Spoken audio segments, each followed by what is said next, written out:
Daqui a pouco você vai ver outra figura que fascinou o grupo do professor Zeca e que também está virando peça de teatro. Faltava o homem, né? O ator é esse mágico, o ator é esse que pega esse conhecimento que está no mundo, joga para o espaço que é pequeno, que a gente vê como numa luneta, e consegue trazer todas as sensações e emoções, fazer com que o público viaje nesse lugar, né? Nesse lugar mágico que é o palco. Então, ter essa oportunidade é fantástico. O Instituto Nacional de Cardiologia é uma referência em cirurgias do coração. Tem 3 unidades de terapia intensiva, as UTIs. Estamos numa delas, a unidade de pós-operatório.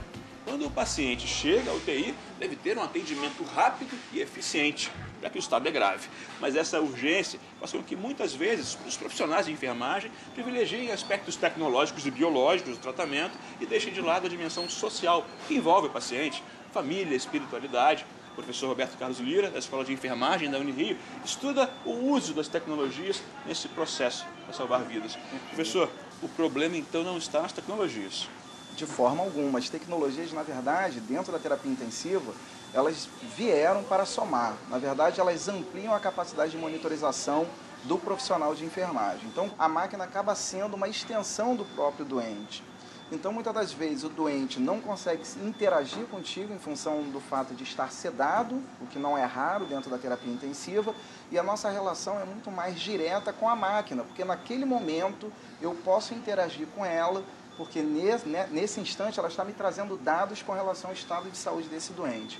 Então, o que muitas vezes se chama de desumanização não é bem isso, podem ser outros problemas? Sem dúvida. A questão da luz acesa durante as 24 horas, não obrigatoriamente eu preciso ter essa luminosidade às 24 horas do dia dentro da terapia intensiva. Então vai da percepção do próprio profissional de saúde, né, e a capacidade de decidir se naquele momento ele precisa ou não manter essa luminosidade constante sobre o leito do doente. Outra coisa que muitas das vezes chama atenção e está no senso comum e até em muitos artigos científicos, de que o CTI é desumano porque os clientes ficam nus dentro dessa unidade. Não existe, na maioria das vezes, razões para que esse cliente fique nu durante as 24 horas dentro dessa unidade. Isso é um descuidado. Então, a partir do momento que a gente tem uma série de conhecimentos que possam embasar a prestação do cuidado de enfermagem, muito certamente a gente vai evitar que muitas situações que até então estão sendo classificadas ou consideradas como desumanas possam ser resolvidas. Eu não tenho a menor dúvida. Eu escolhi a enfermagem porque, para mim, a enfermagem é uma das profissões mais belas e gratificantes emocionalmente. É muito bom a gente sentir no olhar do paciente que ele está sendo acolhido, que ele está se sentindo seguro pelo simples fato de você estar ali do lado dele. Então, é isso que me despertou o interesse. Aí, quando o anjo chegou, eles se apadrinharam com medo do anjo que estavam despidos, né? Se enrolaram de folha. Escultora, benzedeira e uma senhora contadora de casos. Essa é a dona Zefa, moradora do Vale do Jequitinhonha, Minas Gerais. Os depoimentos foram gravados pelo professor Zeca e estão sendo transformados em peça pelos alunos dele de teatro. Vou passar então a criação do mundo, tá? Então vamos lá. Professor, o senhor descobriu a dona Zefa por acaso. Na hora, o senhor já associou essa descoberta à dramaturgia? Não, na realidade, eu fui visitar a dona Zefa por causa das esculturas dela. E chegando lá, ela estava contando uma história maravilhosa. E aí eu fiquei encantado com aquela figura, aquela senhora nordestina, que está há 50 anos lá em Araçuaí, e pedi a ela assim, poderia gravar a sua história? Ela falou assim, claro, claro, claro. E aí fiz a primeira gravação.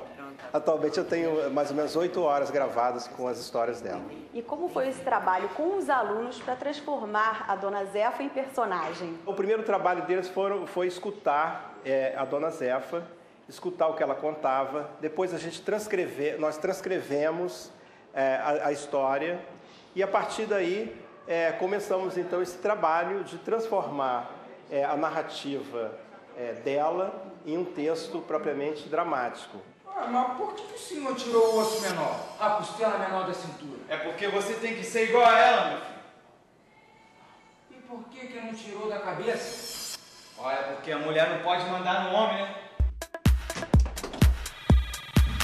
O que eu mais gosto do curso de interpretação é a possibilidade que a gente tem de criar e de mostrar realidades tão diferentes para o público e o público se identificar com esse processo. Isso é maravilhoso.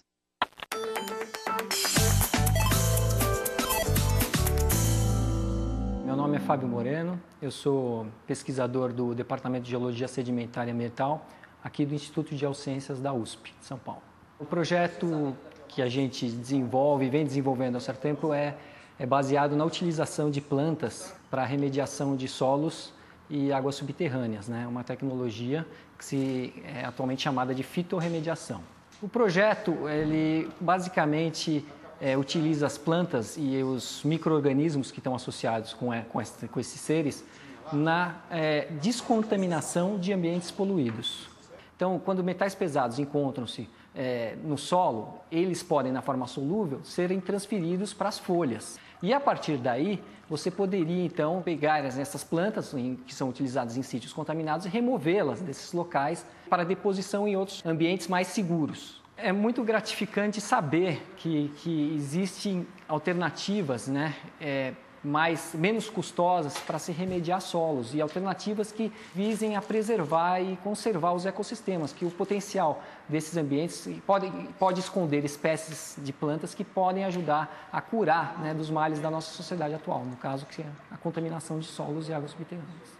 Eu acho que tem um significado técnico, científico importante, tem um significado econômico importante, tem um significado associado à questão de recuperação de áreas degradadas por ausência de vegetação, principalmente em centros urbanos onde você não tem muita vegetação verde. Então, você pode fazer um plantio para a extração de um vegetal, ao mesmo tempo você verdificar aquele centro urbano. Nas últimas décadas, a mulher conquistou mais espaço no mercado de trabalho, mais voz na sociedade.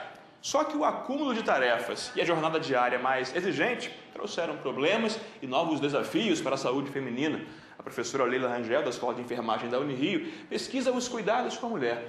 A senhora fala, professora, em cuidado cultural. O que seria isso?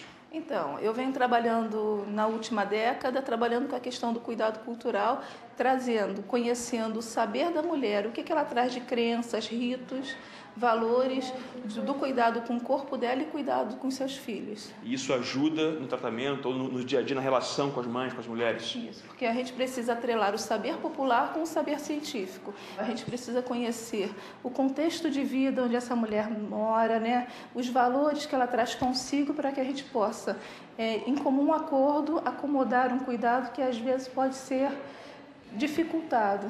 Professora, e que dicas a senhora pode dar para as mulheres, para as mães que estão nos assistindo agora? Então, eu sempre recomendo que as mães, elas devem amamentar seus filhos pelo menos até o 6º mês de vida.